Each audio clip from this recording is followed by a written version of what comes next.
let's go to the millennial barrister Tony. Are you around now? So, hair and its place in shaping our culture, your journey, and what you have to say as a millennial. Okay, so I think I already shared my journey earlier on about how I just recently transitioned from relaxed to natural hair. So, um, what happened about a decade ago was a revolution we didn't even like see coming at all. In fact, I would even credit it for me personally. I'll credit it to then I was in uni as an undergraduate, and we had a 6-month strike. So by the time we came back to school, there was a revolution in the hair, will I say the hair care space or in the hair industry or in the hair in the hair lifestyle, hair culture, that's the word that's more appropriate word in the hair culture. A lot of people had cut their hair and started growing their natural hair. And it's funny how we didn't even like nobody, it's not like we held a conference. I just found that people started embracing natural hair. So a lot of people just started transitioning too. So it's more like, when it's like the hair culture of going natural got to its tipping point and it just started spreading and spreading. And a lot of people just even go natural without even knowing why they are going natural because it was now trending. So for me, I just felt, well, I'm going natural. Like I mentioned earlier, I'd gone natural back in the 90s and early 2000s and as a child, and I hated it. I didn't like it. And I was wondering why it's the rave of the moment. But one thing that I've come to, one thing I realized quickly was that there was now better awareness about how to care for your natural hair. People had more awareness. A lot of Black people invested and started businesses in the hair care sector and were formulating products that would help the natural hair of African women or people with African descent. So there was a revolution. So now we are seeing different styles. I think the reason why a lot of people were embracing relaxers back then because they found it difficult, like I did as soon as a child, to maintain or even style their natural hair. It looked impossible, it looked like it was too hard. But then if you think about it, back in the days, our great grandmothers and grandmothers, they were all on their natural hair and they found a way to manage it. But I think colonization has a lot to do with it.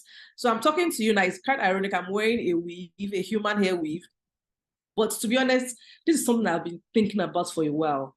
Why are we copying the Caucasian looks when it comes to our hair? Why must we wear this type of hair?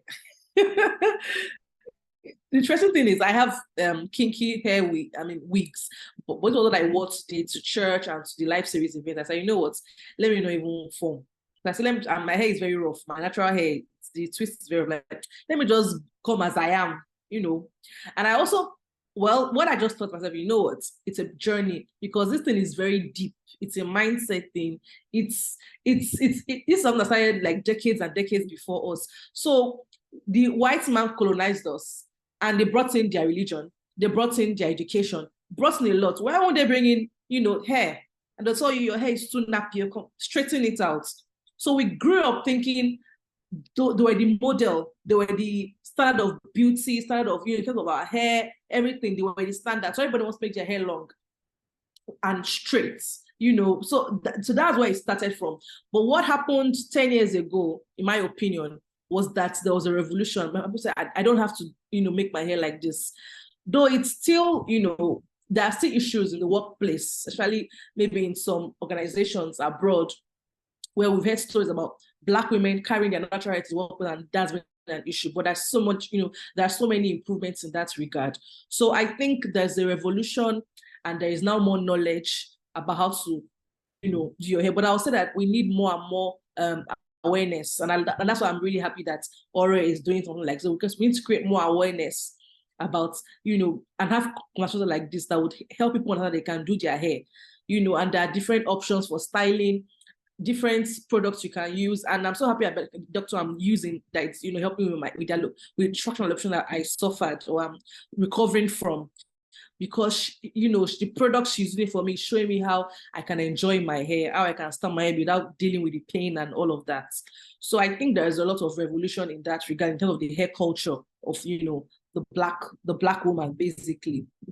So you said, what is the proposed future for hair fashion in the next generation? I think with more awareness, we'll see a lot of things. I mean, look at Ain's hair. Ain's look is like a statement on its own. You know, the hair is just like, you know what? I am the revolution. Okay, like it's beautiful. And I remember I wrote a poem years ago about the woman with the braids. That's one, the African woman. So, in my opinion, I think in the future we'll see creativity, we'll see variety. So today I see me with this human hair occasion wig. Tomorrow you'll see me with my twisted. Tomorrow you see me with a kinky wig. Then you see me when my hair starts growing, you see a lot puff. So I think it's very interesting. You know, variety is the spice of life. So the more we embrace it, the more we learn to just, you know, embrace different kinds of hairstyles and just, you know, show that the Black woman cannot be put in a box, basically. The Black woman is beautiful in different ways. So that's what I propose or see as the future of hair fashion for the next generation. Awesome, awesome. That's a very good one.